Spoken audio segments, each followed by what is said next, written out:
morning, everyone. Okay, so usually when I'm talking, I like to walk around a lot, and since this doesn't move, then can I? Really? Sweet. Okay. Haha. Okay. I'll be a whole lot more comfortable that way. Okay. So, wow. So when we were singing that song about open the eyes of my heart, I was thinking about, I was like, wow, God, you know, that's actually kind of a dangerous thing to say, because when you say open the eyes of my heart, you're telling God, okay, I want to see what you are thinking about, and I want to see what I should be thinking about, right? Because whatever's on God's mind is what needs to be in your mind, right? Make sense? So a lot of times you have like this great idea, okay, this is what I'm going to do, this is going to be my life, this is exactly what God wants me to do, and then he switches it up on you. And I want to tell a little bit of the story of how I ended up going to this group, because I've had so many people say, what in the world are you thinking? There is no way you could ever drag me there. And actually, I started out saying pretty much the same thing, because God is a very creative God, and he likes to pull jokes, I think. So I want to start out talking about how I learned Spanish. I always wanted to go and work in South America. And so when I was in high school, I decided, okay, I'm going to learn Spanish, and I'm going to go there. So I started working on it, and yes, I do speak Spanish, and actually a lot of those songs you guys were singing, I can sing it to you in Spanish afterwards if you want. But, can you put on the full thing? But anyway, so I went there to Colombia for 6 months, and I was in a mission school with a lot of other young people and stuff, and it was just training us in missions and how to do missions. And so I was, sorry, got it figured out. Anyway, so I'll just go on talking. Okay, so I was there, and I was in a place called Bogota, which is the capital of Colombia. You can just hit the thing down at the bottom here to put it on the screen. Yeah, you can just click right here, this thing right here. We'll put it up for you if you want. Yeah, that one right there. Okay. So go on to like the next one, please, or next two over. Anyway, so I was in Colombia. Okay, next one. So that's where Colombia is, because a lot of people say it's somewhere in South America, I think, you know. So yeah, it's the orange country right there. And go to the next slide, please. So 2 years ago, I was there in Bogota, and while I was there, then I was working with street kids a lot. I was working, you know, with the churches. And Bogota, you have to understand, it's a very big city. It has like 8 million people in it. So it's a huge city. And I'd always told my family, I said, I'm going to work in a big city. I love big cities. That's where I feel comfortable. I love, you know, just the rush and everything of a big city. Well, while I was there, then I was walking down the street one day, and I saw a group of beggars that looked a lot like this. And they called them indígena, which means they're from one of the tribes. And I was walking along, and I felt like God said, you know, stop and talk to them. So I stopped, and I gave them some money, and I started to say, hey, how are you doing? What's your name? Things like that, and to them. And the little girl who was with me, there was a Colombian girl with me, and she tugged on my sleeve, and she said, Martha, don't talk to them. They probably don't know Spanish anyway, and who cares? And I went, oh, okay, that's not good, you know. And so I went on, and the next time I saw them, I stopped again. I was like, hey, you know, because there were a lot of them on the streets everywhere. And so I said, okay, you know, hey, how do you get here? Where are you from? You're obviously not from this city. And everything, and then, so go to the next slide, please. And you have to hit it again one more time. So then, in the school, then this guy named Silvestre came in. And when I saw him, then I said, whoa, he's not your regular Colombian. So I started talking to him, and I said, well, where are you from? And he said, I'm from this tribe and lives out in the outside. Okay, this is like the Cherokees, right? You know, who live here. Well, kind of here, closer to where I live now, up in northwest Arkansas. But they aren't originally Spanish speaking, they speak in their own language. So I started talking to him, and I said, you know, you don't speak very good Spanish, but let's see what we can figure out. Teach me some of your language. And he said, why do you care? Like, no one wants to learn my language. I said, well, I kind of do. I want to figure out, like, who are you guys? What is this group? So then he said, well, you know, you really ought to talk to Lorenzo. Here, hit it again. Who's this person? You really ought to talk to him. So I talked to this person, and they said, well, you really need to talk to the next person, who was a guy named Sabayu. And then they said, you know, before you can go anywhere, you really need to talk to the missionary. Who's that lady? Her name is Linda. So she worked with Wycliffe. And by this time, I'd actually already left Columbia, and I was studying at the university, and I was talking to these people over the internet, and I was going, okay, well now, God, what are you doing? Because I was going to go back, and I was going to live there for years, and I was going to work with the street kids on the streets in Bogota, and suddenly you're sending these, like, connections along to this little tiny group in the middle of nowhere. What in the world are you thinking? But, because, I mean, I do not do well in the middle of nowhere. I do not like bugs and snakes and, you know, all this stuff, and I was like, do you really have to pick me, you know, to do this? Really? You know? And then I was reading in the Bible one time, and I came across this thing. It said in Romans chapter 10, starting in verse 13. So it says, for whoever calls in the name of the Lord shall be saved. And how then shall they call on him in whom they have not believed?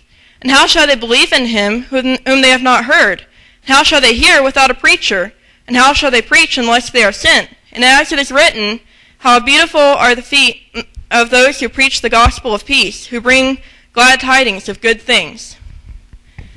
And one thing that made me think of that was that, can you go to the next slide, please? Was that when I was talking to those people, then they kept, and one of them especially said to me, he said, now listen, Martha, you know that this place is in the middle of nowhere. It's hard to get to. They have a lot of persecution and stuff. But he said, you know, there's areas where no missionary has ever gone, ever. And he said, and you want to know what darkness is like? You go there. And he said, and please, please, we've been looking for a missionary for forever. And, you know, please, just come down here. Just come look at it. You know, come look at this place. And I'm like, okay, how do you say no? You know, and I'm like, okay, sure. You know, so I said, okay, I'll just go. And that was last summer. That was in May. I left in May, came back in July. That was me walking in there. And they talked about how beautiful in the mountains. Well, there's the mountains. That's what it looks like right there. It's some steep mountains. So, I mean, these people, they are completely amazing people, because a lot of people I was working with were actually the Christians, because I had to make connections and let them know who I was before I could get into the non-Christian areas. And later on, I did manage to get to non-Christian areas. But these were people who, if you can imagine, that they had never heard the gospel before, and finally went and said, you know what? Somewhere there has to be something better than what I have here. I'm going to leave my tribe, I'm going to walk down to the city, and I'm going to ask the first person I meet, where is there a God who will actually take care of me? And they walked down into the city, and someone said, hey, go to that church. They walked into the church and got saved. Those are the people I was working with. So God has ways of reaching people, even without missionaries, but he does prefer to do it with missionaries, it seems like. So I was like, guys, you know, I need to learn from you guys. I really need to learn from you. But, you know, God has a way of putting certain people in places to do his work, and he wants to work through us. So let me introduce you a little bit to what this group is like and who they are. So they live they're right there in the very north part of Colombia. So you can go on. And in that area, there are 3 tribes. So they speak 3 different languages. They decided not to make it easy for me. They're going to make me learn 3 languages, not just 1, besides Spanish. So go to the next slide.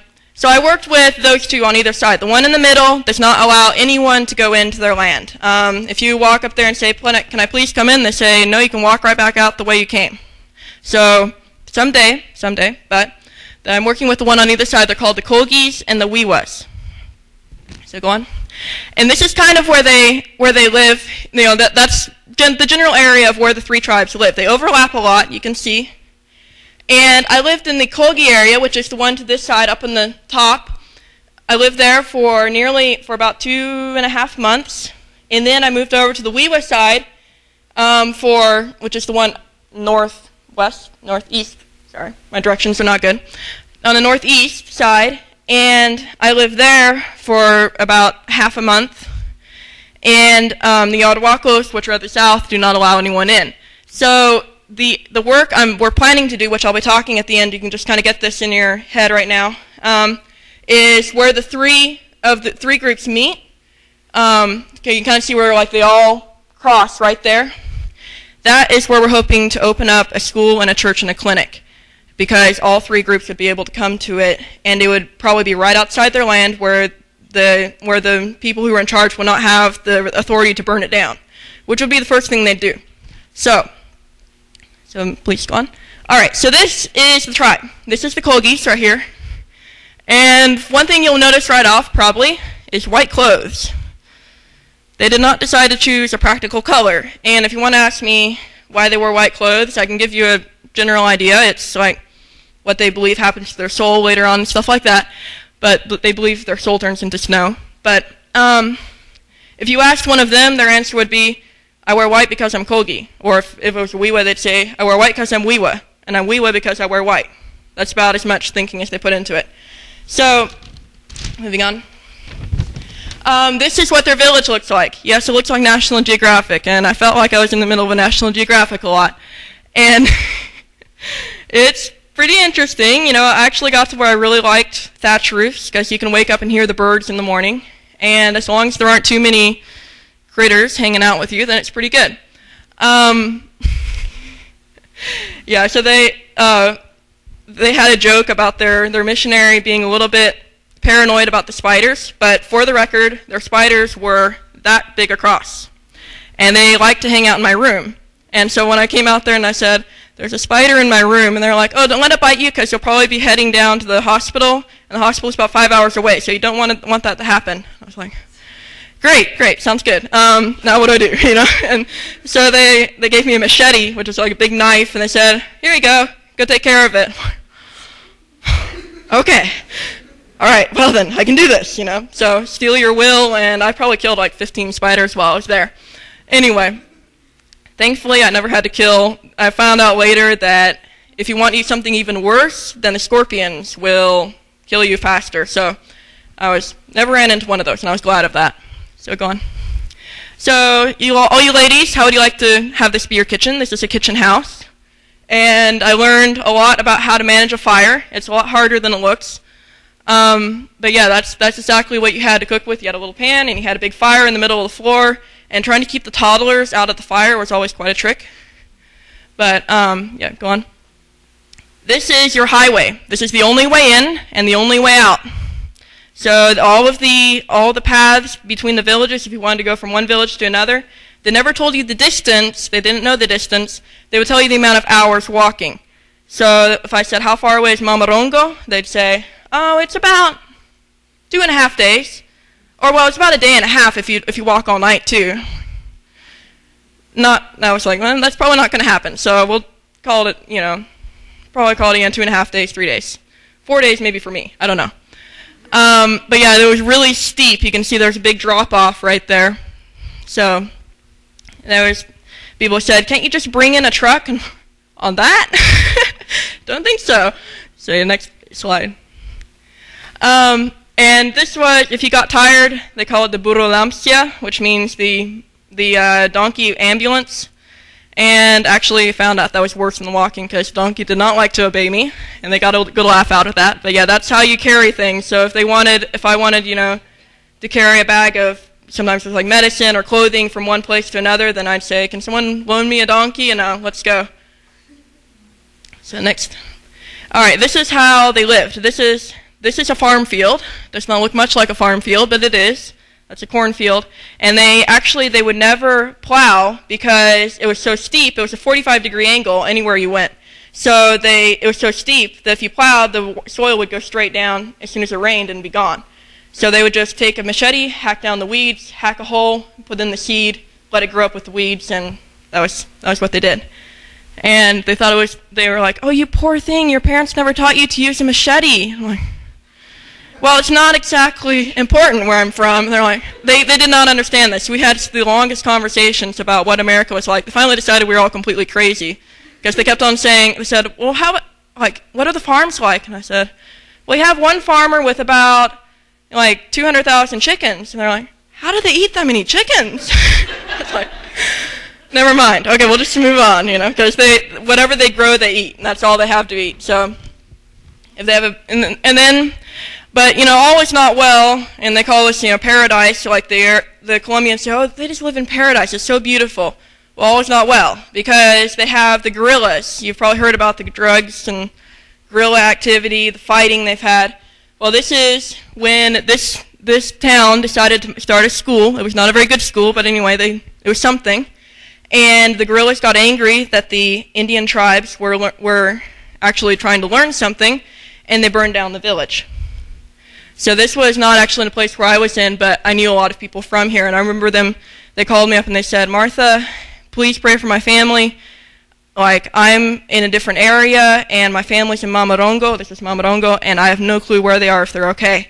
We did find out later that everyone was okay. I think there's only like a couple people injured, but they had lost their school, all their school books, everything was lost in that. Okay, let's go on. All right, and then this is a prison. This is guuest style, the prison. And unfortunately, okay, up here, one time I made them laugh really hard, but I was teasing a little kid, and I said, if you do that again, I'm going to call the police.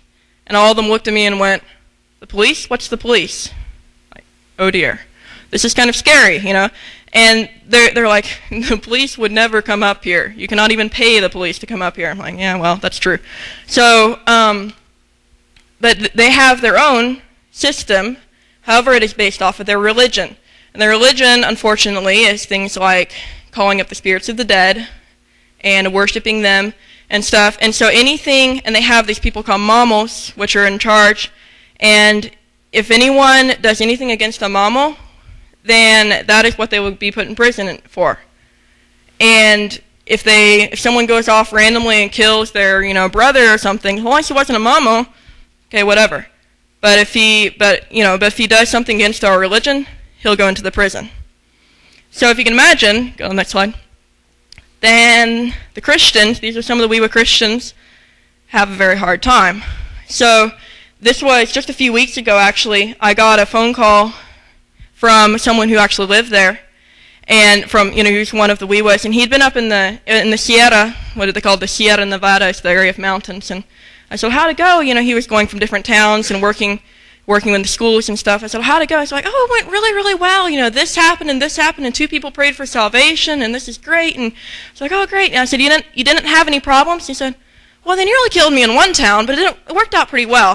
And I was like, okay, what happened? And he said, well, I walked into the town. It was in the evening. I couldn't go on to the next town because it was already dark. And they were in the middle of a ceremony, and they said, kneel down here and meditate in the ceremony. And that means, like I said, they call up spirits of the dead. They're calling in evil spirits. They do, get people into trances, and they start, it's very, very demonic. And so he was a Christian. He said, no, I'm not going to do that. And they said, well, kneel down here, or else we'll kill you. And he said, no, I'm not going to do that. And so there was a big deal, and finally they said, okay, kneel down here or you're going in the prison. Nope. Kneel down here, and finally they said, okay, look, either you leave town right now in the middle of the night, or else we'll kill you right here. And so he said, okay. He picked up his stuff and he left in the middle of the night and walked to the next town, which is extremely dangerous to do in the middle of the night. There's all sorts of strange things out there. But he said, oh, it wasn't any big deal. Nothing happened. I was like, wow, okay, well, God bless you. I don't know what I would have done, but God bless you for that. But that's what I mean by it's a sensitive area and all that. It's because for me, it's not that dangerous. For them, it's their life, And they talk about, I want to go reach my family, but if I go there right now, I'm not allowed in that area, and God will have to open it up. So, go on to the next one. So this is a picture I often use for the kids Who's played Uno? Has anyone ever played Uno? Okay. So I brought a pack of Uno cards, and these people had never seen playing cards before. They thought it was the most amazing thing in the entire world. They were like, whoa, you can play a game with these things, and you can actually think and like strategize and make this whole, So I learned the colors in their language very well because of this, because I was always like, kashkwama, which means it's yellow, you cannot put down green, So anyway, so I taught them that game, and they absolutely loved it. So they were like, these are very normal people. As strange as strange as their way of life is, they're very normal. But this guy right here, his name is Joaquin, and I was staying at his house and with his family and stuff, and I was really, really good friends with his wife while I was living there, and he spoke pretty good Spanish, so it helped me a lot. They helped me a lot with the language. But he was telling me, he said, when I moved here, it was because they burned down my house because I was a Christian. So I moved out to this area that's outside of the reservation. And he said, when I first moved here, I was an orphan. I was probably 14. I had my little brother with me. His little brother was Silvestre, the same one I met in Bogota. And he said, we had some really hard times, and there were some times when there was no food at all, hardly. And we still had to work because we were trying to carve out a farm. He said we might have one bowl of soup in the entire day. So we'd get to the, so one day I said to my little brother, I said, here, come on, let's go to this other area and let's just talk for a little bit. So they went over there, and he said, my little brother, he was like 8, and he said, Joaquin, why don't we just go home? Let's go home. We can go, we don't have any parents, but hey, we can go to an uncle, he'll do something, maybe we can figure out something. And Joaquin said, you know what, you go back there, and you'll be in the middle of the ceremonies. You'll be in the middle of the demonic activity again. You'll be forced to get married when you're 15. He said there's no life back there. Here, God's here. We can grow up in a Christian community with all the other people who were thrown out. And he said, if you go back there, you're not going to be strong enough to stay with God. So let's stay here. And he said, now put your hand. He said there was a rock there. And he said, put your hand on this rock, and we're going to swear we're not going back home, however hard it gets, because we want to stay with God. So if you can imagine 8 years old and his brother was 14, them saying, however hard it is, whether there's food or there's not food, we're staying right here because we know that we will be able to stay strong in God if we stay right here. Go on to the next one.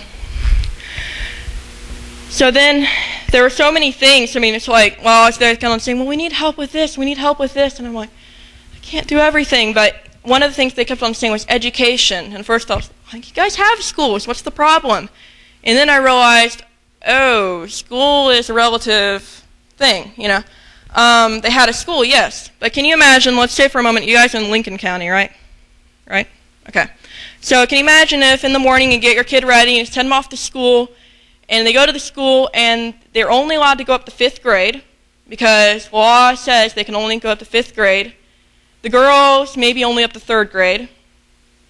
And for those years, instead of learning science and English and this and that and the other, then instead they're being taught, okay, let's teach you the geography of Lincoln County. Let's teach you the medicinal plants in Lincoln County. Let's teach you how to weave. We'll teach you how to make a straw roof. Are they going to go to college afterwards? They're not going anywhere.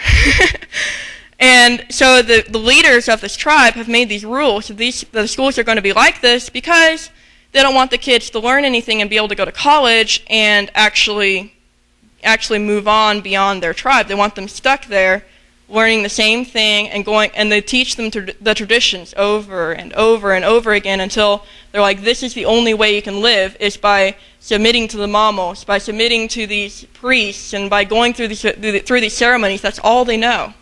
Even if they go all the way through school, that's all they're going to know. So move on. So, for example, like this girl right here, her name was Ana Judit, and she was the one who taught me a lot of the language. She would spend hours and hours laughing at my accent. And right here, she was teaching me how to weave one of their baskets. And she was 10 years old. She's a little small for her age, but she was 10 years old. And she told me, well, I'm in 5th grade at the moment, which is pretty amazing actually for a girl. And she said, and I'm not not going any farther. I said, well, why not? I mean, you can go down to a village town. There's people there who would help you because you're close enough to the outside of the community that you could probably go down there. She said, well, I mean, why would I do that? I'm probably going to get married in 2 years anyway. And she's right. When she's 12 years old, she probably will get married. And it's just a cycle. You know, when you're 12 years old and you get married and then you have kids and you're trying to, and what are you going to do with them? You know, you're in poverty. You don't have anywhere to send them. And so probably you'll marry them off, get the bride price, and that way you can live. Right? So it just goes around and around and around like that.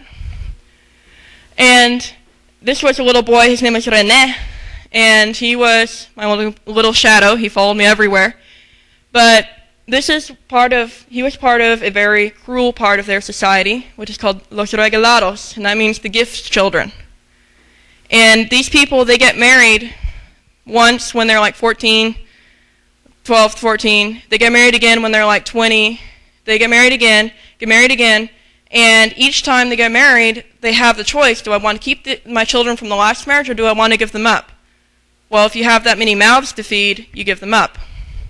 So these people were giving up themselves, and they don't really know. Like so many times they told me, I said, Martha, we don't know. We don't know what a Christian home should be like. We don't. You know, this was a Christian community, and they said we have no clue. We don't have a Bible in our language. How are we supposed to know what God wants us to do?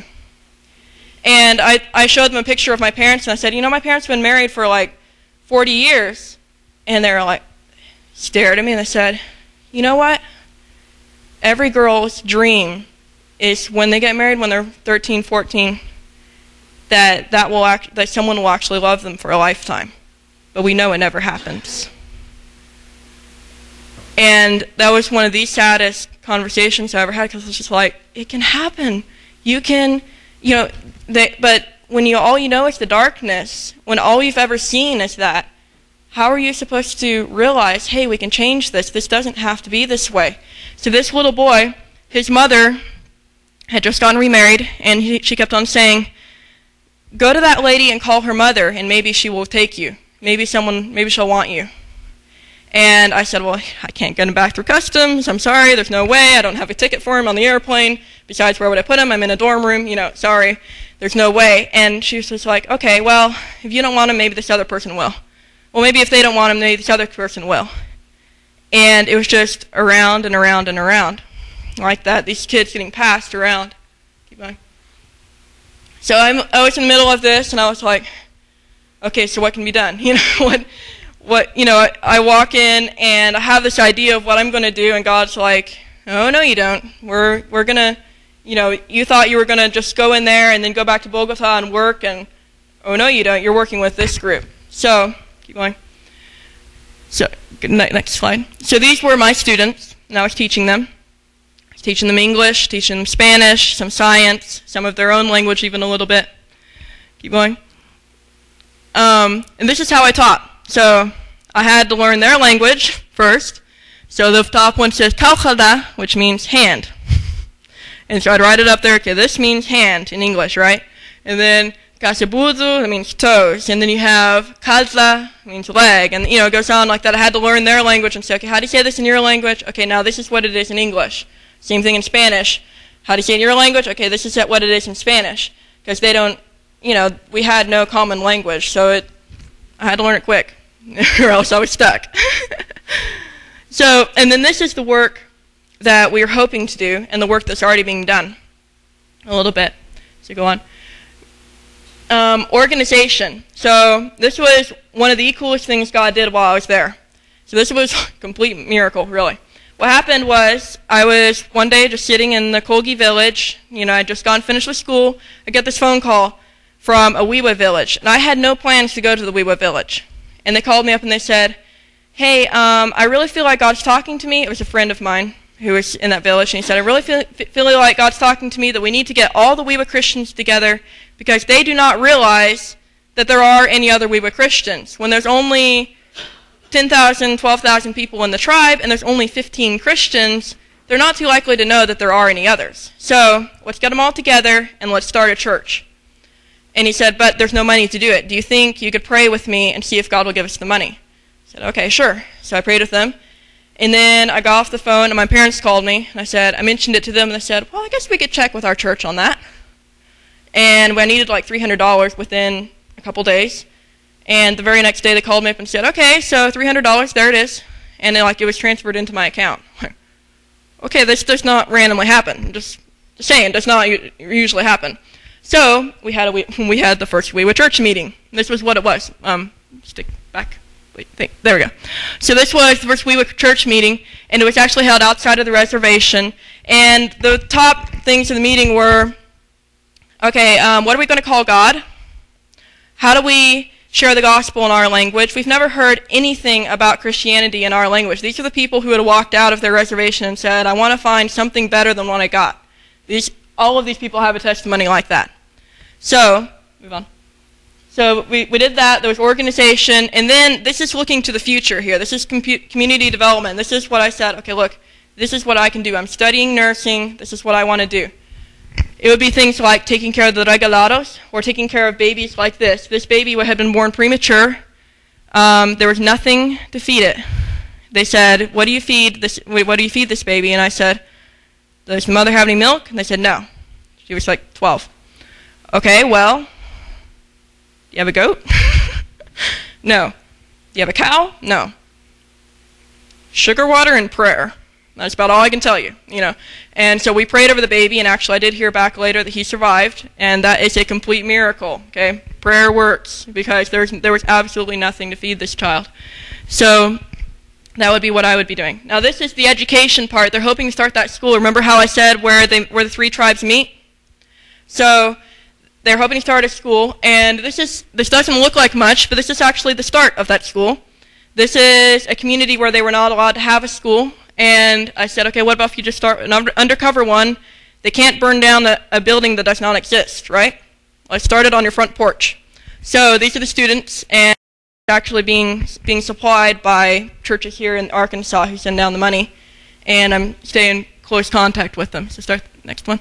And also there are some of the We Were Christians who have been moving around and going to different schools and doing writing workshops. If you keep moving, they can't catch you as quick. So you go to this one, you do a week, you go on to the next one, you do a week there, and by the time they realize that you broke the law in the last village, then you're already on to the next one. So that's kind of the idea of what they're doing. Broke the law meaning teaching the kids actually something. So, go on. And the translation of the Bible. So how would you like it if somebody walked up and handed you a Bible in Spanish and said, you really need to know God. Read this, and you'll find out who He is. Like, to you guys. You'd be like, great, I can start my fires in the fireplace with this. I mean, there's nothing, it doesn't mean anything. And this was actually a child, his name is Camilo, a child of one of the We Were Christians, and he did not speak Spanish at all. And his father said, I want to raise him up to be a Christian like me. I'll have him memorize verses.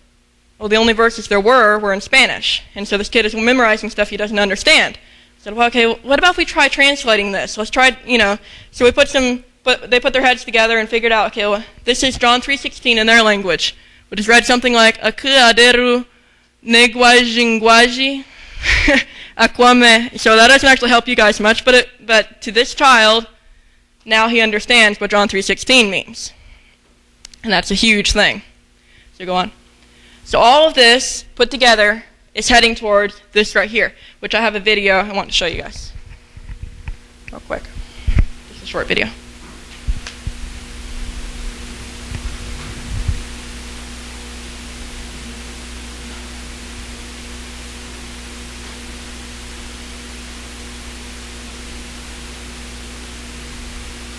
It's the one that says Gospel in the Manor up there. Yeah, that one. You double click it there.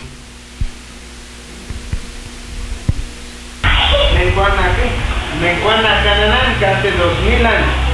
Kami kung ditinja ng panahon kiti maiwa. 2012 janeka mina. Emergen. Kaya guna yan jaging jengke nasken. Bakuna wita men. Panahon kiti janeka. Jesús ya una cante como ya sacó como un puente. Pause it there. Un puente entre Navidad Well, anyway, what he's talking about is he's sharing the gospel. This was at the church meeting. He said, okay, now that we've figured out these words, I'm going to share the gospel to you for the first time in your language. It was the first time anyone had ever shared the gospel in Damana, which is their language. He said, all right, we got the word for God, we got the word for the Holy Spirit, we got the word for sin, let's do this. So he stood up and he started sharing it, and people were like crying beside me because they said, I finally understood what in the world that was all supposed to mean, because it finally spoke to me in my heart language. And actually that guy who was in the video, he was the one he went into the village and they said you have to bow down and meditate, and he said no. And one time I asked him, I said, why do you do this? Why do you keep on moving on from villages? He's constantly traveling and constantly in danger. And I said, why do you keep on doing this? And he said, because I read in Revelation 6, 9 through 12, that it talks about that in the end, let me read it to you real quick, and I'm done. 6, 9 through 12. Okay. Is that right? Okay. Oh, 7. Sorry. That makes more sense. Okay. 7, 9 through 12. Yeah. And he says, after these things I looked, and behold, a great multitude, which no one could number, of all nations, tribes, peoples, and tongues, standing before the throne and before the Lamb, clothed with white robes, with palm branches in their hands, and crying out in a loud voice, saying, salvation belongs to our God, who sits on the throne, and to the Lamb. And he said, someday, when all this is over, I'm going to be standing in front of the throne of God. And someday, everyone will be crying out in all the different languages, saying, salvation belongs to our God. And he said, and someday I will hear Damana in that group. I will hear my language being called out with all the rest, because someone finally reached my people. So, Pastor Ross.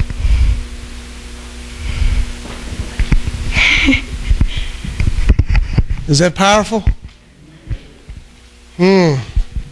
Sort of humbling, isn't it? 19. One of my professors back in the 90s got caught up in that drug cartel. And they had to get him and his family out and hide him in the mountains of eastern Kentucky, because they were determined to kill him and his family over all this. Was several years ago, but it still hasn't changed. It's very dangerous. Smart young lady, isn't it? Wow, what a gift. God's hands upon you. It started with this right here, the song we're getting ready to sing for Hymn of Invitation. I surrender all. Some of us are afraid to tell someone of a different color about Jesus right here. Some of us are even afraid to even mention Jesus in Walmart. God have mercy on us. Wow. That's humbling. I want you to listen to these words before we sing it. It's hymn number 275. Listen to these words. You got them up there? You get them. It says, all to Jesus I surrender, all to Him I freely give. I will ever love and trust Him, in His presence daily live. I surrender all. There's a couple of key words there. The I is personal. You have to be willing to say, hey, I. Is your money that important? Is your house and all the toys you got that important? We have such an opportunity in this country to use our mouth and just everything we have. Wherever we're at, we have an opportunity. You know? While I was sitting here, my phone went off. Probably another death. I'm sick of them. It's our unit, Major.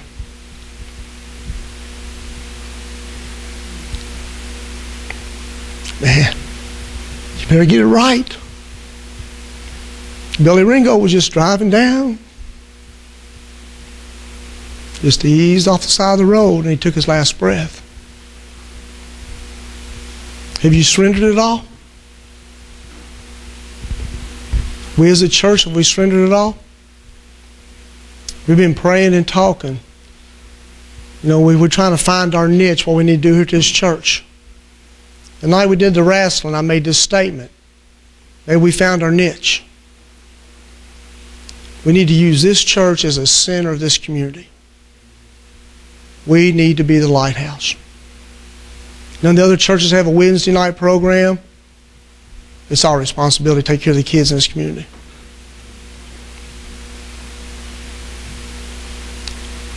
Barry and a couple of them are talking about a health fair and blood drive, and use this here. Brother Ringo, he's our outside guy. We got the band coming. Probably be like 3 to 5 on a Saturday in April. Have maybe a meal afterwards. We got to get with them. It's April the 27th, I believe. Right? Some of the ladies are talking about, getting some ladies over here in the community and from the areas of going back out here in the gym and open it up and maybe trying to do some exercising. Wouldn't it be nice? Not everybody has to be here at everything. It's okay. But this church is opened up. And we have things that are going on that we're telling people about Jesus. Concerts, bands, wrestling, meals, whatever it takes to say, hey, we've surrendered it all. Would you stand with me? We're going to sing this song. The altar is open. For whatever reason, God's laid on your heart, somebody you need to pray for someone, whatever.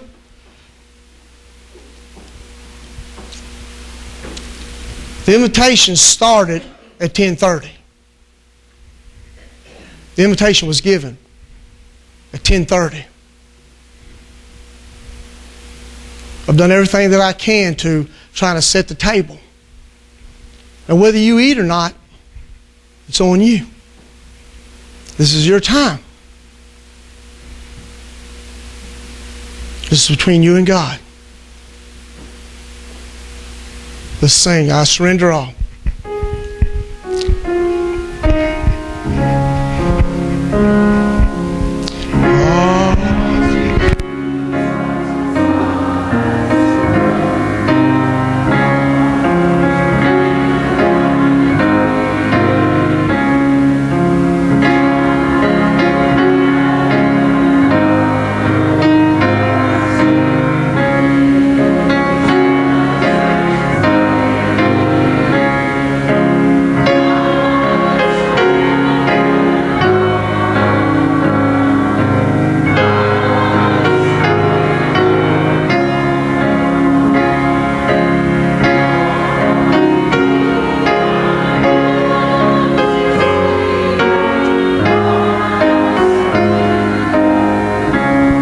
Amen?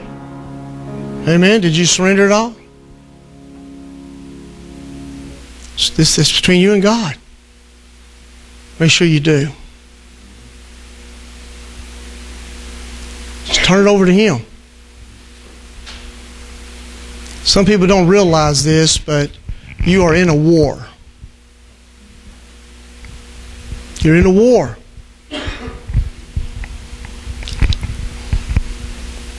We're going to be on somebody's trophy. We're going to be somebody's trophy on somebody's shelf one day. It's either going to be God or Satan.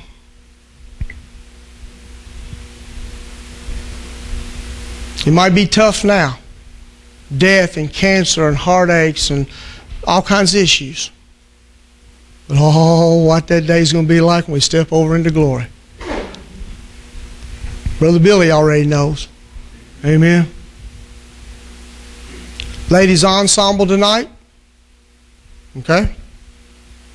They're going to, she called me. She said, hey, I can't come this morning, but she said, I'm doing better than I thought. And so we will, she'll be here at 5 o'clock. Okay? So she's looking for everybody who's going to be in there to be here at 5 o'clock. Any other announcements before we go?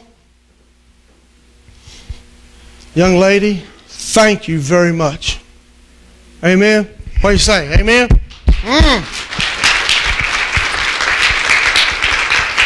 Would you go back there and stand at that back door? Okay?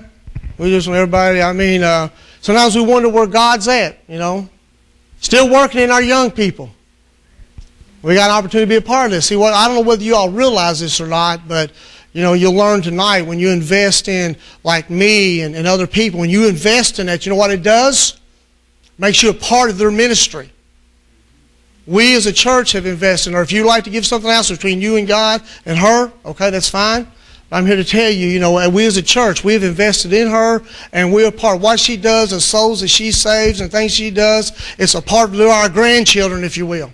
They're a part of us. All the people that I touch go out here as your pastor. Guess what? That's a part of you. It's part of this church. It's the way it works. Amen? Miss Martha, thank you. May God keep you safe. May He use you in such a way that it'll just be phenomenal. We want you to stay in touch with us. We know that she's Miss Lena's friend. And so we know we got connection now. We're going to stay in touch. And so we want to hear updates on what's going on. And, you know, if you send us something, you know, we'll just make sure, but we want to know what's going on in your life. Amen? Brother Eddie, would you please close us out today?